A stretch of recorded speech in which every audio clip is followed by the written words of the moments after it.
생명이 있는 예배와 생명이 없는 예배.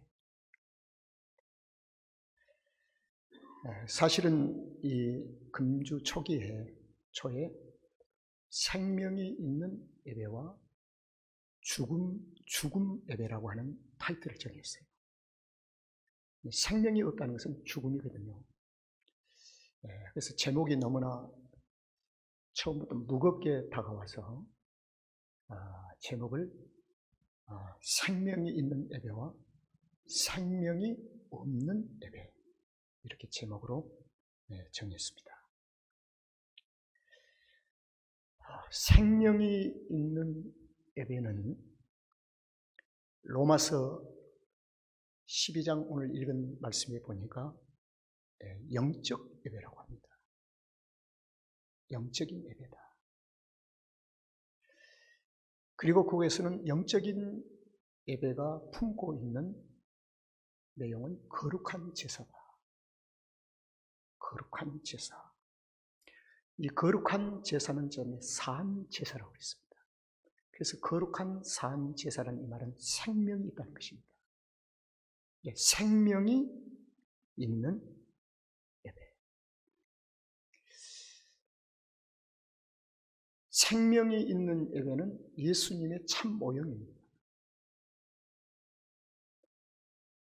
예수님은 에베소서 5장 2절의 말씀에 보면은 우리를 위하여 자신을 버리사 향기로운 제물과 생축으로 하나님께 드립니다. 예수님이 생명이 있는 예배의 참 모형이시며 참 모습을 우리에게 보여주신 겁니다. 예수님이 사람의 인자로 이 땅에 오셔서 우리를 위하여 자신을 버리고 향기로운 제물로 생축으로 살아있는 제물 하나님 앞에 드리셨느니라. 이것은 예수님이 하나님을 향한 삶이 예배였음을 가르쳐주고 있습니다. 그래서 친히 생명이 있으신 예수님이 하나님께 드렸다는 것입니다.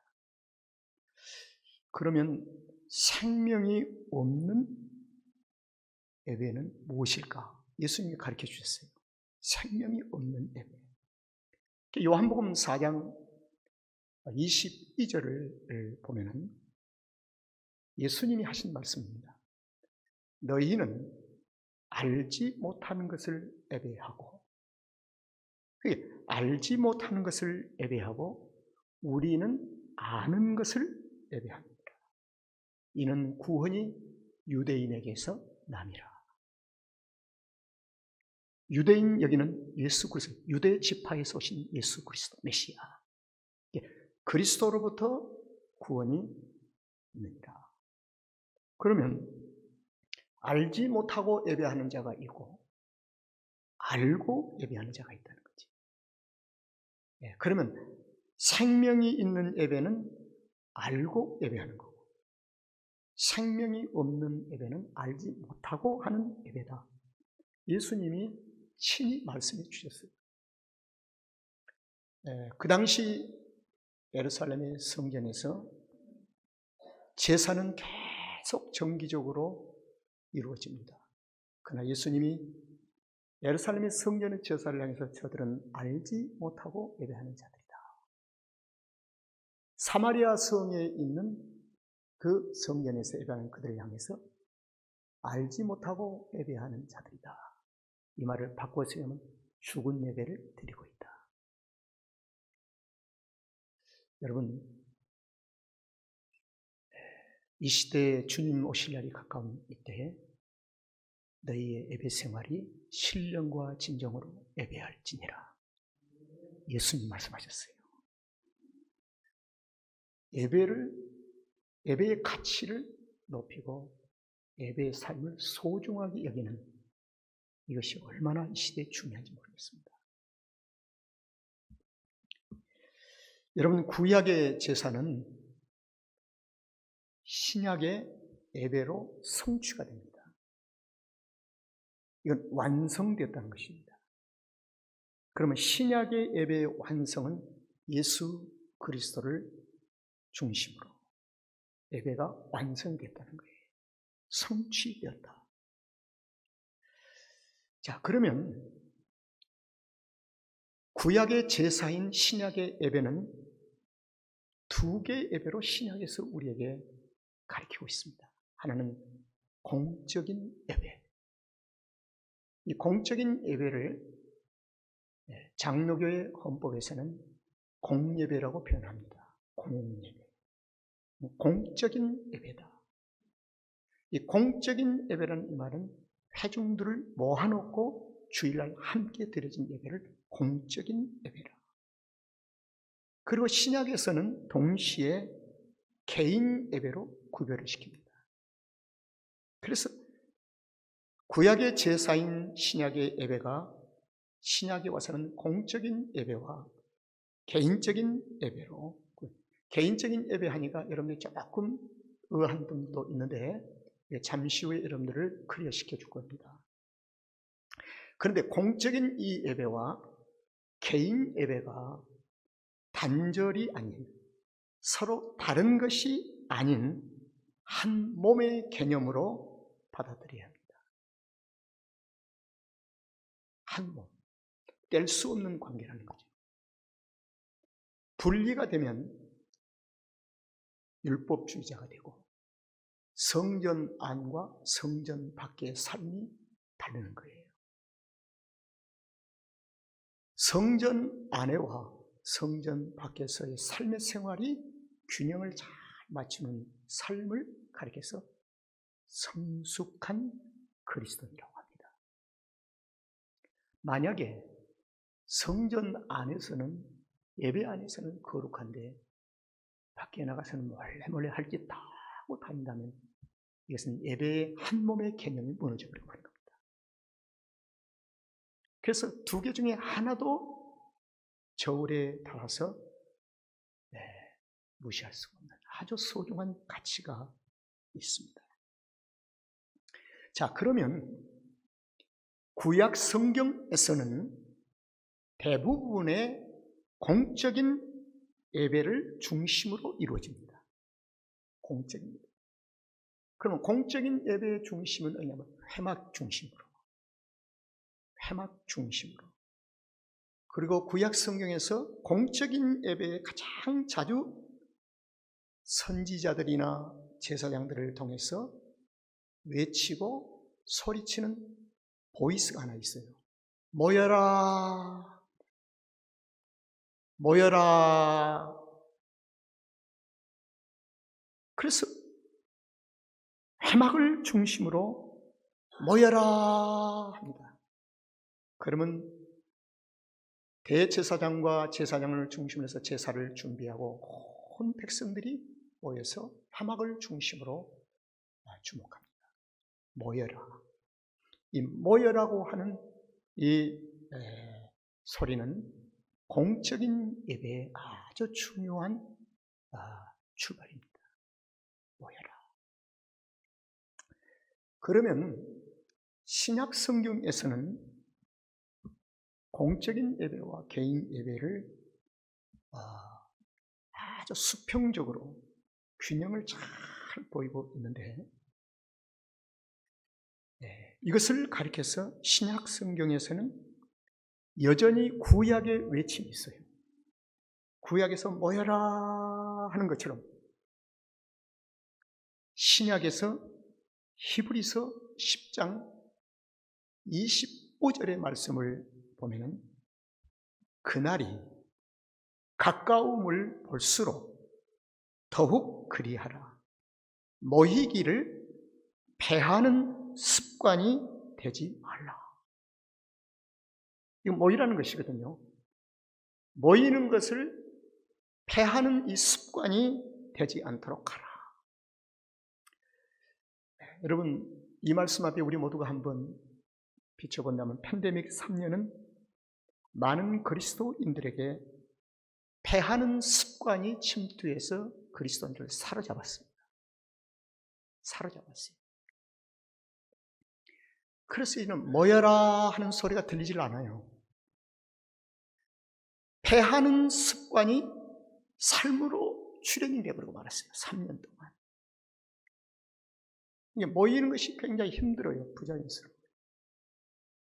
그런데 신약에서 공적인 예배를 위해서 공적인 모임을 통해서 그날이 가까움을 볼수록, 이 그날이 올까요? 예수 그리스도가 다시 오실 날이 가까울수록, 확실한 것은 어제보다 오늘 주님 오실 날이 가까워졌음을 우리는 알고 있습니다. 확실해요. 그러니까 그날이 가까울수록 더 모이기에 힘쓰자, 모여라 하는 소리에 귀를 기울이라고 말입니다. 모이기를 피하는 습관에 길들이지 말라. 여러분, 신약의 공적인 예배의 소리입니다. 그 다음에 신약에서도 개인 예배가 나와요. 이 개인 예배는 삶의 예배랍니다.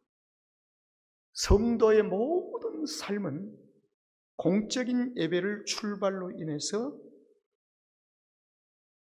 나가는 순간부터 삶이 예배가 되도록 해야 한다는 거예요. 삶이 예배가 됩니다. 그러면 예배는 두 가지 조건을 갖춰야 합니다. 하나는 대제사장이 있어야 되고, 하나는 제사장이 있어야 되고, 대제사장과 제사장이 있는 곳은 성전이 있어야 돼요. 회막이 있어야 돼요. 그럼 두 가지의 중심이 있는 곳은 성전. 그럼 우리는 어떻습니까? 구원받은 성도는 어떻게 하죠? 개인 예배를 어떻게 삶으로 예배를 드립니까? 예배는 하나님 받으셔야 되잖아요. 그런데 신약 성경에서 구원받은 그리스도인을 향해서 얘기합니다. 너를 구원하는 예수 그리스도는 대제사장이시니라. 대제사장 되신 예수 그리스도가 네 안에 내주해 계시느니라. 우리는 주님의 이름이 있습니다. 그리고 베드로전서 2장 9절에서 왕같은 너희가 제사장이니라. 그리고 복음서에서 예수님께서 하신 말씀, 너의 몸이 하나님의 성전이니라. 다 갖추고 말아버렸어요. 다 갖추었어요. 그래서 우리가 공적인 예배를 연장선상에서 개인 예배의 삶을 누릴 수 있는 레이기에서 요구하는 삶을 다 갖추고 말았어요. 대제사장이 계시지요. 내가 제사장이지요. 그리고 성전이 있지요. 하나님이 계신 성전. 그래서 레이기에서 요구하는 조건을 성도들이 다 갖추었기 때문에 우리는 공적인 예배로서의 삶이 끝난 것이 아니라 삶 자체가 예배가 되어야 한다는 것입니다. 이걸 우리가 레이기서에 비춰서 얘기를 한다면 성도는 속죄제, 번제, 화목제, 소제 삶이 있습니다. 속죄제는 나의 죄를 사함받습니다. 주님 용서해 주세요. 그리고 번제는 나를 위해서 온전히 희생하신 주님은 나의 그리스도이십니다.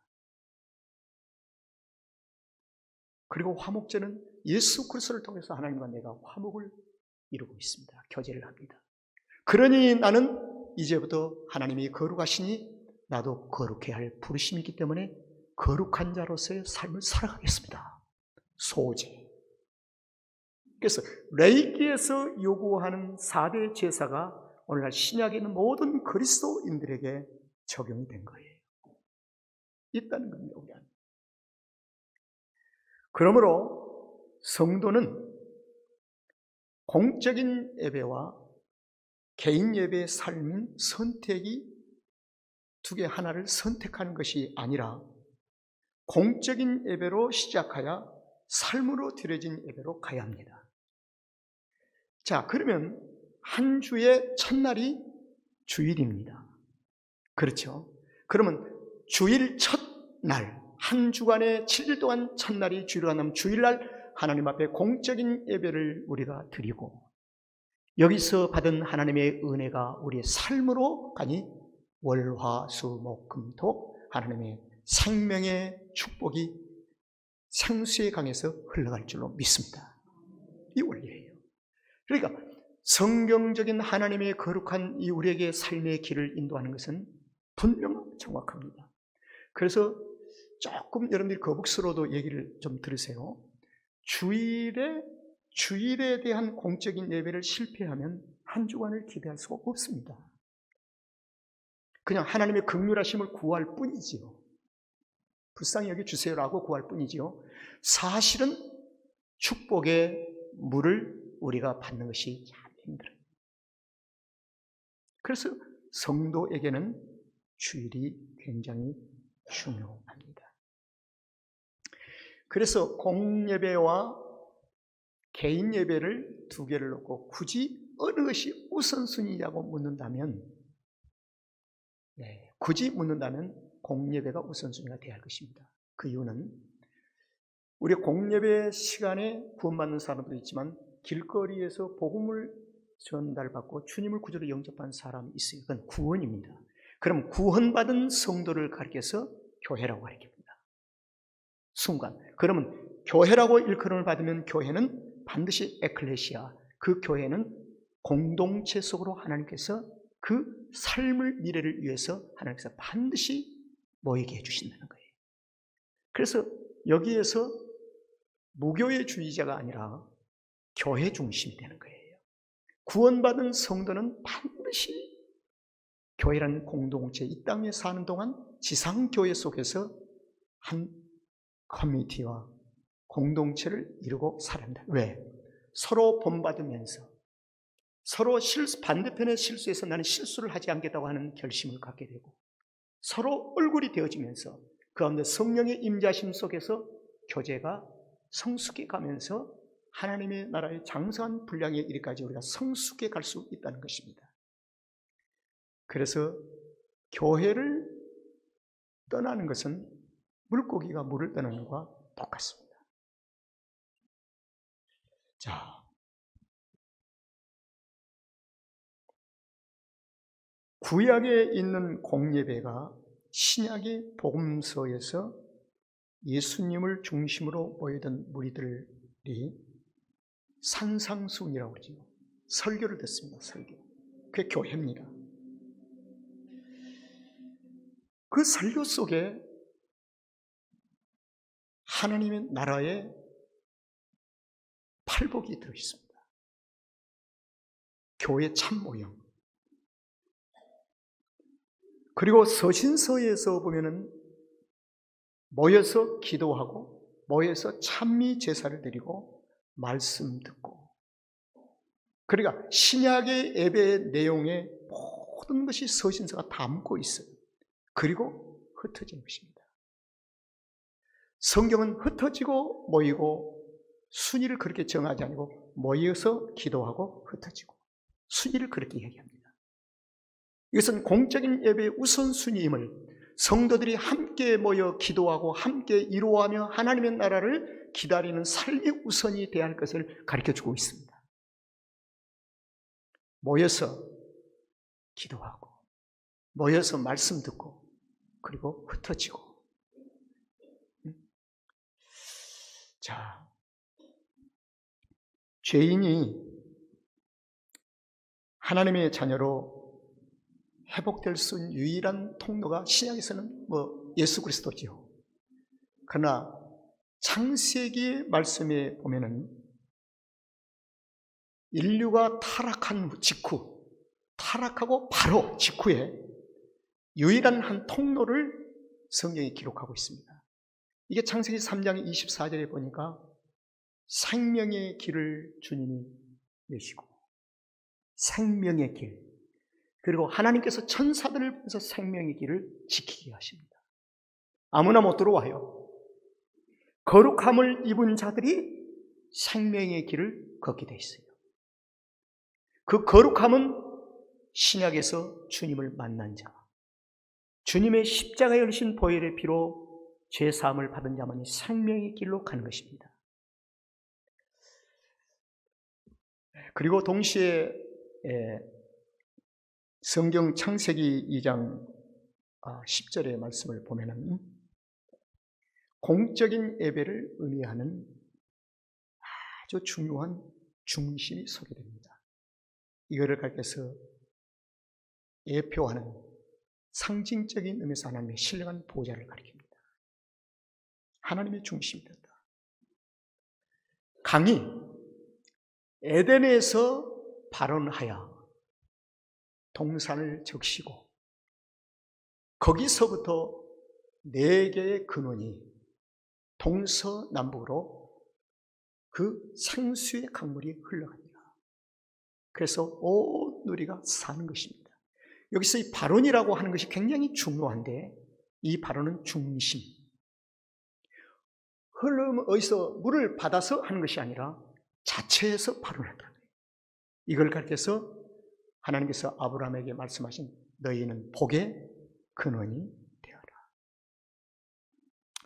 우리에게 복의 근원이 되라고 하신 말씀 속에 중요한 것은 네 안에 예수 그리스도가 계시느니라, 그 말입니다. 그리스도가 없이 우리가 복의 근원이 될 수가 있어요, 없어요? 절대로 어쩔 수 없습니다. 그래서 김장희 장로님 복의 근원 되세요. 그 말은 네 안에 예수 그리스도가 계시느니라. 교회는 복의 근원이 되어야 합니다. 교회 안에 예수 그리스도가 계시기 때문입니다. 그래서 강이 에덴에서 발원하여 동산도 적시고 거기서부터 갈라져 내 근원이 됩니다. 여러분, 그래서 우리가 출애굽기하고 레위기에서 회막의 중요성을 그렇게 강조하는 이유가 거기에 있습니다. 회막.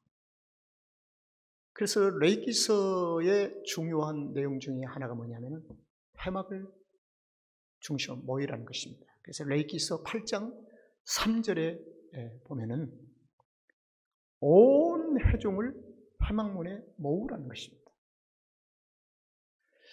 이 공동번역에서는 회막문을 하나님을 만나는 곳이라고 했습니다.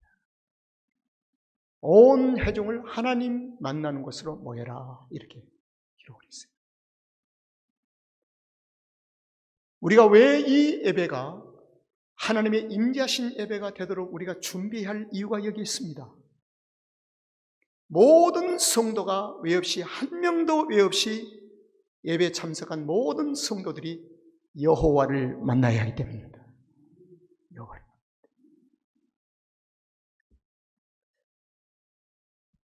그냥 문 안에 들어오면 다 만나지 않습니까? 그렇지 않아요. 만나지 못하고 예배당 문을 나간 자도 있습니다. 잔뜩 분노하고 막 시험 들고 막 미움이 있고, 그럼 못 만난 거죠. 하나님을 만나면 하나님과의 그 성품을 담게 되죠. 이제 이것이 오늘 레위기 본문에서 여러분들에게 소개할 것입니다. 신약 성경 5장에서도 예수님이 산으로 다 모으신 겁니다. 5장 2절. 그리고 설교를 하십니다. 여기서 입을 열어 가르쳤을 때 이 말은 설교입니다. 하늘의 천국 복음을 가르쳐 주신다. 그 다음에 우리가 사도행전 2장의 말씀에 보면 마가의 다락방에 120명들이 모였습니다. 그런데 그 120명 100%가 한 명도 외 없이 하나님의 임재하심을 경험합니다. 놀라운 사실입니다. 이게 로마를 부서뜨리는 동력이 된 것입니다. 120명이. 한 명도 외 없이 120명 전체가 하나님의 임재하심 속에 성령의 능력을 받습니다. 이게 120명이 지중해를 중심으로 해서 소아시아 로마를 정복해버립니다. 이게 산을 옮길 만한 믿음을 소유한 120명들이. 자, 그들은 120명이 모여서 하나님 앞에 예배를 드립니다.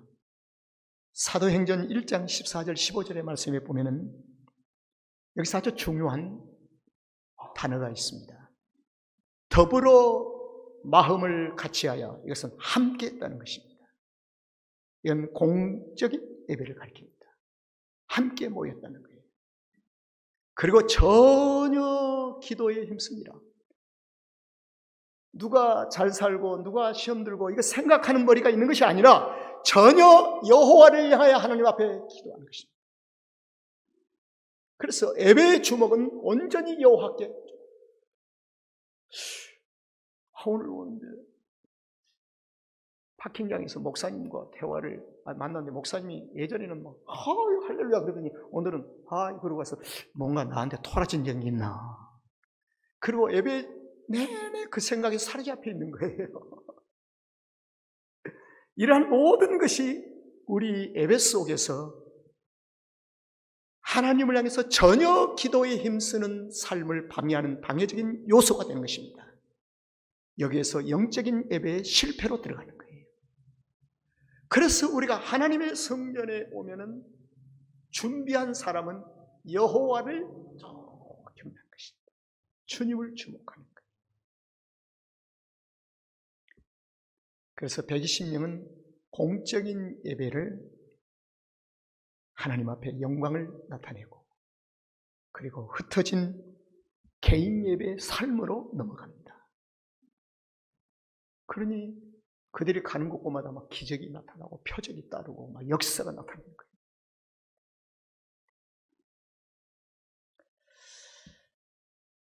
레위기 10장으로 본문으로 돌아가겠습니다. 레위기 10장은 공적인 예배입니다.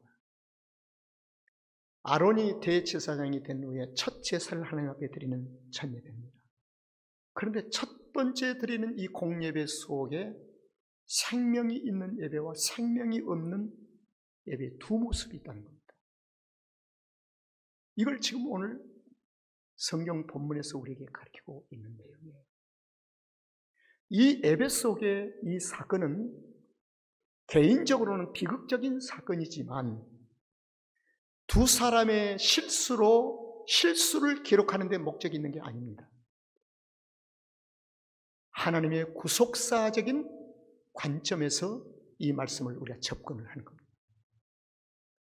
나답과 아비후가 아주 잘못 드려진 예배로 인해서 실수로 드려진 예배를 기록하기 위해서 너희들은 실수하지 마라. 단순한 이런 두 사람의 샘플을 소개하고자 하는데 하나님의 마음이 있는 것이 아니라 구원받은 성도들이 영원한 영광에 들어갈 때까지 땅 위에서 하나님과 더불어 살며 여호와의 영광을 나타내며 사는 예배의 삶의 중요성을 가리키기 위한 사건으로 받아들일 때 하나님의 뜻하신 바를 가까이 갈 수가 있습니다.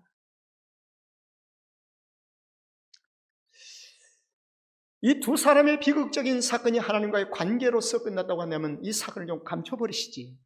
하나님도 아시니까 왜 이것을 주님 오신 그날까지 우리에게까지 앞으로 태어날 사람들에게까지 이 말씀이 읽혀지게 하고 있는가? 하나님의 뜻이 있습니다. 그 뜻이 무엇인가?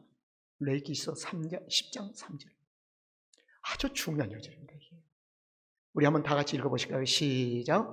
모세가 아론에게 이르되 이는 여호와의 말씀이니라 이르시기를 그 다음에 중요합니다. 나는 나를 가까이 하는 자 중에 내가 거룩하다 함을 얻겠고 온 백성 앞에 내가 영광을 얻으리라 하신 하나님이 하신 말씀입니다. 자, 여기에 중요합니다. 하나님은 분명하게 이렇게 밝힙니다. 나는 거룩하니 비거룩한 것과 만날 수가 없다. 거룩과 거룩이 만나야지 거룩과 비거룩이 만날 수가 없다. 비거룩은 무엇일까요? 비거룩이 죄예요. 거룩지 않는 것. 그러니까 거룩과 비거룩이 만날 수 없음을 이 3절에서 밝히고 있습니다. 나는 나를 가까이 하는 자 중에 내가 거룩하다함을 얻겠고, 내가 그 사람을 만났을 때 거룩한 자가 나를 거룩하다고 내가 얻겠고, 온 백성 앞에 내가 영광을 얻으리라. 자, 이 말씀은 이렇게 얘기합니다. 나답과 아비후가 1절 한번 다시 들으세요. 나답과 아비후는 하나님을 만날 수가 없습니다. 아론의 첫 제사장 속에 들어갔지만, 제사의 예배 속에 들어갔지만 만날 수 없는 사람이에요. 왜 그런가요? 각기 향로를 가져다가 여호와에 명하시지 않는 다른 불을 담아 여호와 앞에 분향한다. 자기 중심. 예배는 자기 중심 속에 빠지면 하나님의 거룩성과 만날 수가 없습니다. 저와 여러분의 마음속에, 심령 속에 자기 중심이 얼마나 강한지 몰라요. 이렇게 해야 되느니, 대표기도는 이렇게 해야 되니, 저렇게 해야 되니, 뭐 등등 많은 사람의 자기 중심. 그건 자기 중심이죠. 주님 중심이 아니라. 은혜 시대에 살고 있는 우리의 삶에는 자기중심적인 것이 우리의 신앙을 병들게 하는 것이 대부분입니다. 그래서 성령에 사로잡히지 아니하면 자연스럽게 자기중심이 튀어나오게 돼 있어요. 그래서 성령에 사로잡혀야 합니다. 성령에 사로잡혀야 합니다. 하나님의 임재하심 속에 들어가야 돼요. 나답과 아비후는 제사장입니다. 동일한 공간, 동일한 재물도 다 준비했고 다 했어요. 그런데 버리지 못한 것이 있었으니 그것이 자기중심이었습니다. 그래서 다른 불로 드렸다는 이 말을 담았다는 말은 자기중심, 자기가 원하는 대로 했다.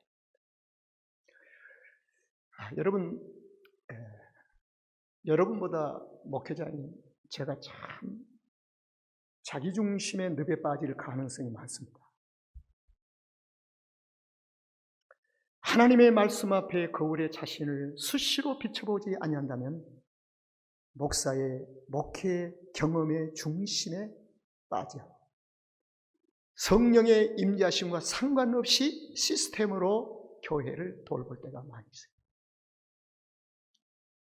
그래서 엄밀히 보면 숫자가 수십만 명 모인다고 하나님의 임재하심에 더 크고 적게보다 적은 것이 결코 아닙니다. 주님이 아시는 거죠. 주님.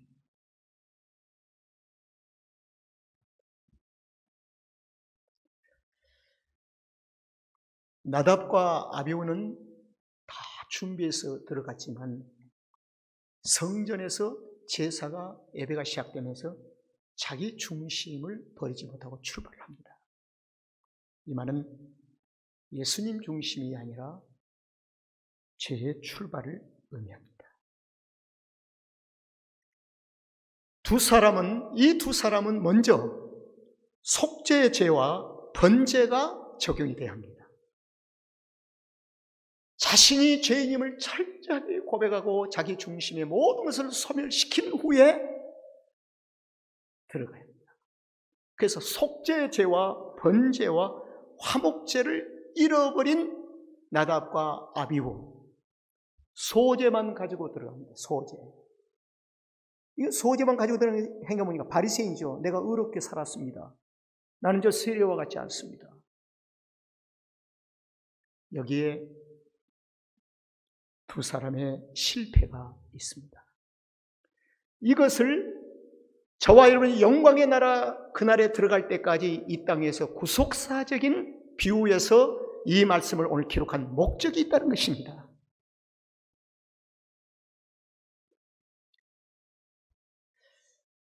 한 가지 더 여러분들에게 좀 이해를 도와드리고 넘어가겠습니다. 세 가지 제사, 속죄제와 번제와 화목제가 있는 제사를 드린 사람과 세 개가 없는 제사를 드린 모형이 창세기 4장에 나와요. 창세기 4장 3절, 5절의 말씀을 보니까 여기 나와요. 아담과 하와의 세컨 제너레이션이죠. 가인과 누구예요? 아벨이에요. 그런데 가인은 땅의 소산으로 제물을 삼아 여호와께 드렸고 정성으로 준비했습니다. 드렸고, 아벨은 자기도 양의 뭐요? 첫 새끼와 그 기름을 드렸다. 여러분, 땅의 소산은 생명이 있는 것이 아니라 곡물입니다. 곡물. 아주 고운 가루. 이건 어디서 오냐면 속죄제, 번제, 화목제, 소제. 그 과정을 거친 사람이 하나님의 거룩하심을 입고 거룩하게 살겠다는 신앙의 고백입니다. 소제가. 그런데 가인이 잘못된 제사를 드렸다는 이 말은 잘못됐다기보다도 세 가지의 제사를 뛰어넘어 버리고 말았어요. 자신의 죄를 철저하게 고백하는 속죄죄 없이 하나님 앞에 예배를 드리는 것입니다. 그래서 여러분들 성전에 오셔서 기도할 때 하나님, 나의 부족함을 용서하시고 이런 허물을, 죄를 용서해 주시옵소서. 속죄죄를 고백하는 회개가 먼저 있어야 합니다. 회개가 먼저 있어야 합니다. 아벨은 양의 첫 새끼 희생이잖아요. 피를 흘리잖아요. 메시아 예수 그리스도. 가인은 예수 그리스도가 없이 오신 메시아를 인정치 아니하고 뛰어넘어 버린 제사장과 예수님 당시의 바리새인들. 나는 저 세리와 같지 않고 바울이 하면 난 율법에 그런 흠이 없는 자입니다. 여러분, 교회는 사울의 고백이 덮이지 않도록 교회는 경계를 하는 겁니다. 그래서 자기가 예수를 잘 믿고 기도 많이 하고 의롭다고 생각하는 성도가 교회에서 앞장서거나 존귀함을 받는 분란이 일어납니다. 그래서 목회는 그 부분에 대해서 굉장히 소중하게 서치할 겁니다.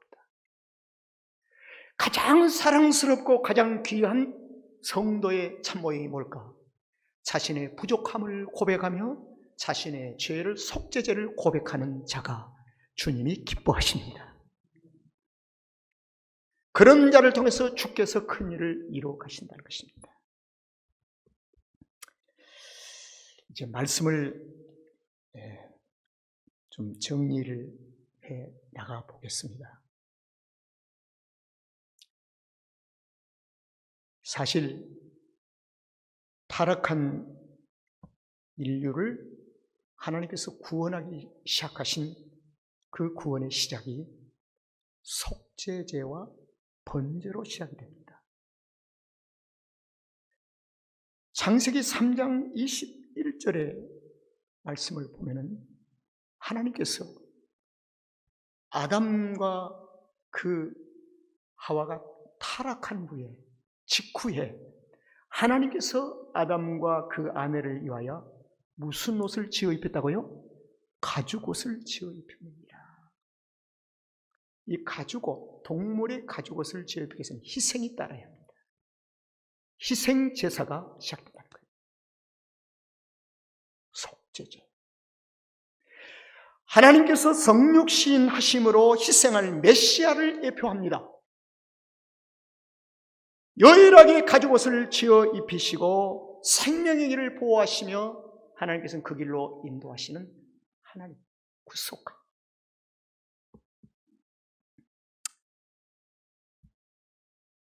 우리 하나님께서 나에게 은혜를 베풀으신 하나님 감사하지요? 우리 감사하라 내 영혼아, 우리 한번 찬양합시다. 감사하라 내 영혼아,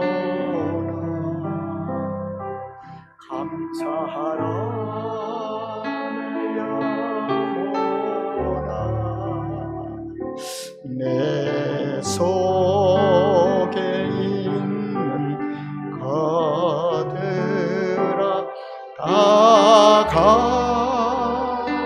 감사.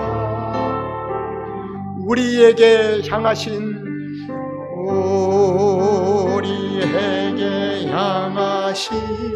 여호와의 인자심이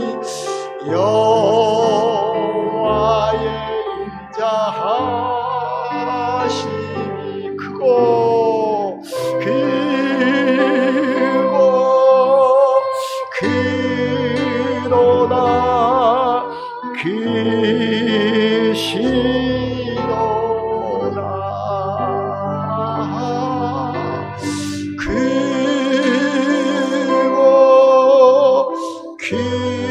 크도다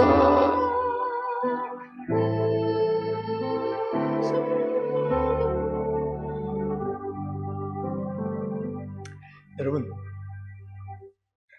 너무 충격받지 마세요.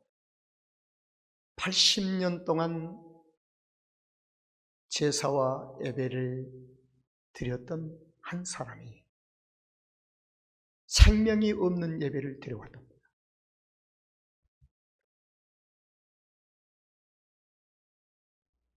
성경의 인물이에요. 니고데모는 유대인의 관원이요, 바리새인이요, 아주 율법에 그런 흠이 없는 자로서 예루살렘의 성전에 정기적으로 가서 예배를 드렸지만은 생명이 없는 예배.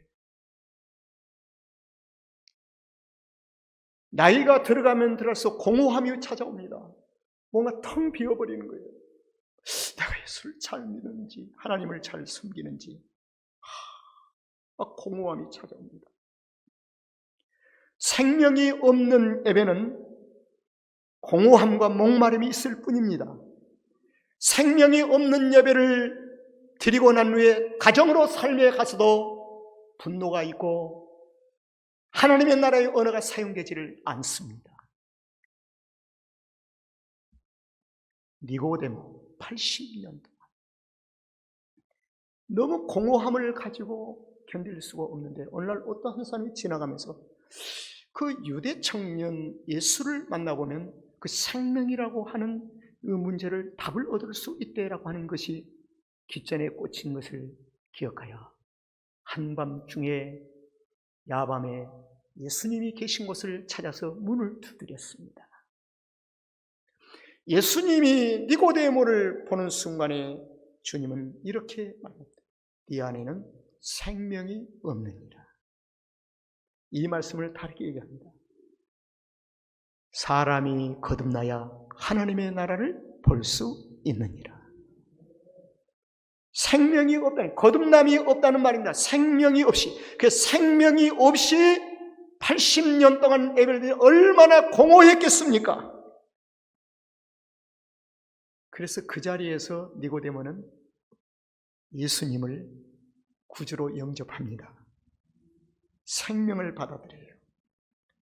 그리고 약 3년이 지난 후에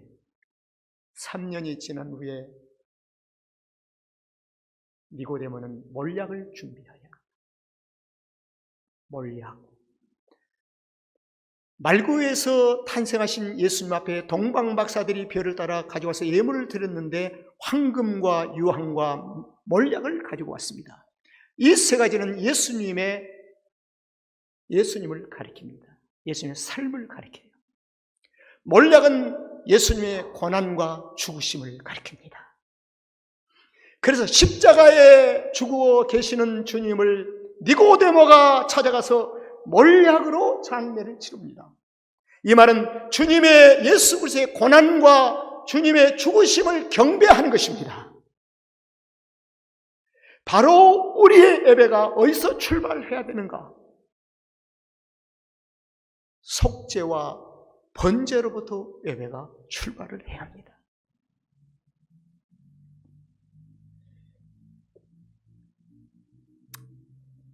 마지막으로 공예배가, 이 공적인 예배가 삶의 예배로 가져오는 축복을 찾아보고 마치겠습니다. 사무엘하 6장에 보면